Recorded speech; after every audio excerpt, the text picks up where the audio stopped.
In today's conversation with Lori Berger, Senior Vice President of EBMC, Eugene Berger Management Corporation, we're going to talk a little bit about commercial real estate and tenant retention. You can't pick up a business section these days, Lori, without hearing about tenant vacancies in the commercial sector.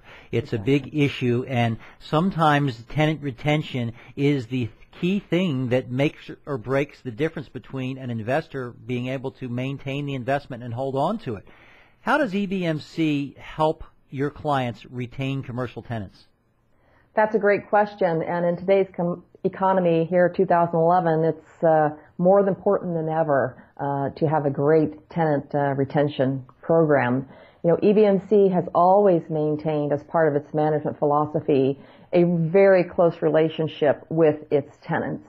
And that's from the inception of the lease all the way through the end, where there's an eventual termination of the lease. EBMC maintains a high renewal rate on tenants, and we do that because we keep that good relationship. And we found that through this relationship, when it comes time for the renewal of the tenant, we have a much better process. We are looked at more as a friend and colleague of the tenant, and they are very receptive to us assisting them, though we are the owner's agent, getting them through that renewal process. You know, right now it's a very competitive market, and tenants are extremely savvy right now. I mean, go on the internet anywhere. You can find any analytical data that you'd like, such on CoStar or LoopNet or any of those high used sites, you know, about what rates are. And so tenants sometimes like to dictate that. And we work with the owner very closely to make sure that they have realistic expectations on those lease renewals. Well, that sounds fantastic. And, you know, it sounds to me like you try and set up an environment where the tenant wants to renew as opposed to trying to wriggle out of their lease and wriggle out of that obligation.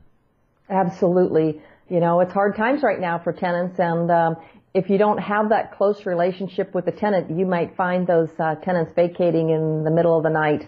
I mean, as the managing agent for a property, we have great discretion on the leasing process and the management process for a property, but we do work very closely with the owner, and they hold the keys to the property, sort of speaking, and, you know, we work very closely with them on term and rate and make them very, when they're willing to do that, participate in the process. Some owners are a little bit far, keep a little bit away from that, but at times there are those owners that like to participate in the daily activities of the property. Thanks a lot, Lori. It's been wonderful. I've learned again, as always, whenever we chat, I learn a little bit more about the industry. Take care. Thank you.